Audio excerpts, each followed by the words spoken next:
ዓለማችን እጅግ ውብ ናት። በአውሮፕላን፣ በመኪና ወይም በእግር ልንደርስባቸው የምንችላቸው በሺዎች የሚቆጠሩ ቦታዎች አሏት። ነገር ግን ምን ያህሉን እውነተኛ ዓለማችንን እናውቃለን? በካርታ ላይ ተሽቀው፣ በአጥር ታጥረው፣ በመርዝ ወይም በፍርሃት የተጠበቁ ምስጢራዊ ስፍራዎች እንዳሉ ታውቃላችሁ? እነዚህ ቦታዎች ለመድረስ የማይቻል ብቻ ሳይሆን እዚያ የሚደበቀው ነገር ምንድን ነው? እኛ የምናውቀው የህይወት ምስጢር ወይስ የሰው ልጅ ሊገልጣቸው የማይገባ አደጋ? ዛሬ የዓለማችን እጅግ በጣም አስፈሪና ሰው እንዳይገባባቸው በግድ የተከለከሉ ስፍራዎች ጉዞ እናደርጋለን። ወደ ሞት ደሴቶች፣ ወደ ጥንታዊ የኒውክሌር ምስጢራትና የጠፉ የመንግስት ቤተ መዛግብት እንገባለን። እነዚህ ቦታዎች ለመጎብኘት መሞከር አይቻልም፣ ነገር ግን በዓይነ ህሊናችን አብረን እንጎበኛለን። አብራችሁ ነው።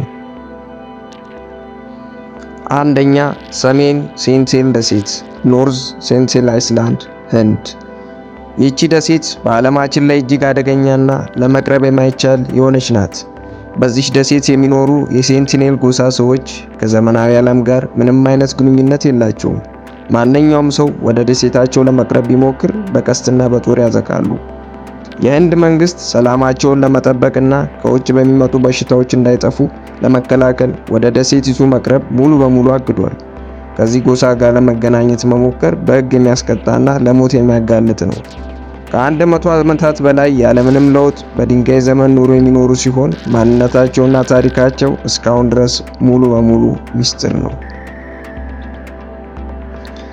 ሁለተኛ፣ አካባቢ 51 ኤሪያ 51 ኔቫዳ፣ አሜሪካ።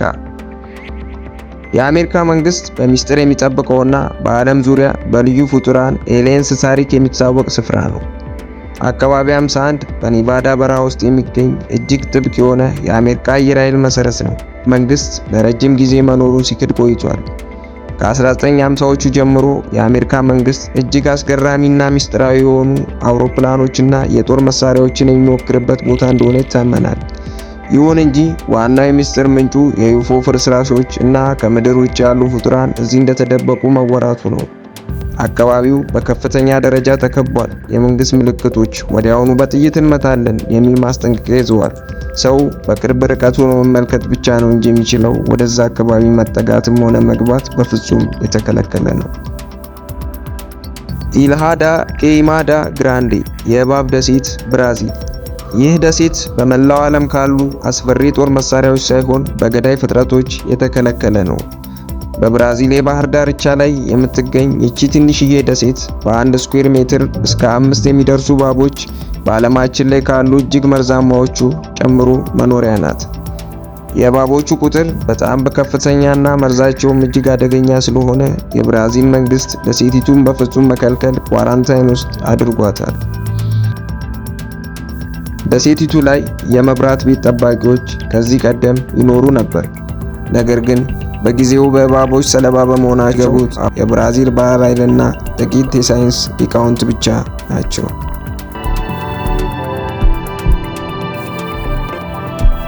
አራተኛ፣ ቮልት 39 ሩሲያ። በቀድሞዋ ሶቪየት ህብረት ጊዜ የነበረ ባዮሎጂካዊ የጦር መሳሪያ መሞከሪያ ሚስጥራዊ ስፍራ።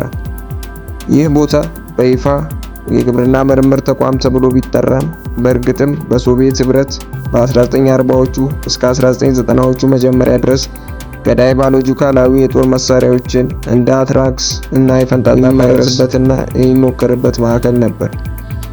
በ1979 ዓመተ ምህረት በአካባቢው የአንትራክስ ወረርሽኝ ተከስቶ በርካታ ሰዎች ሞተዋል። ሩሲያ የአደጋውን መንስኤ በይፋ የካደች ቢሆንም ምዕራባውያን ደግሞ ከቮልት 39 መውጣቱን ይገምታሉ። ስፍራው በከፍተኛ ደረጃ የተመሸገ ሃይ ሴኩሪቲ እና በኬሚካላዊ ቆሻሻ ምክንያት ለ10 ዓመታት ሙሉ በሙሉ ተዘግቶ ይገኛል።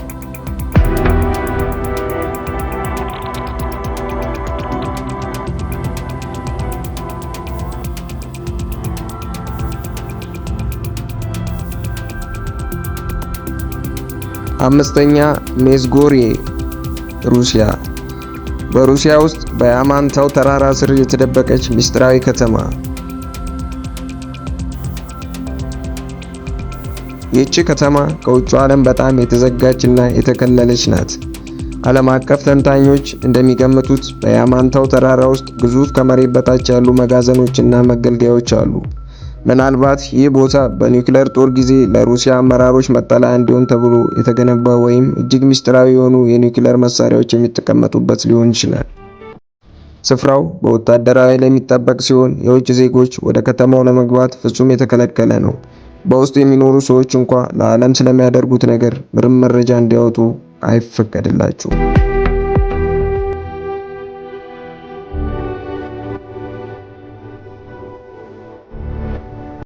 ለዛሬ ያዘጋጀንላችሁ ፕሮግራም ይህንን ይመስላል። ይህን ዩቲዩብ ቻናል ሰብስክራይብ በማድረግ ቤተሰብ እንድትሆኑ እንጋብዛለን። በቀጣይ ስለ እያንዳንዱ ቦታዎች በሰፊው ፕሮግራም አዘጋጅተን ወደ እናንተ የምንመጣ ሲሆን እስካሁን አብራችሁን ስለነበራችሁ ከልብ እናመሰግናለን።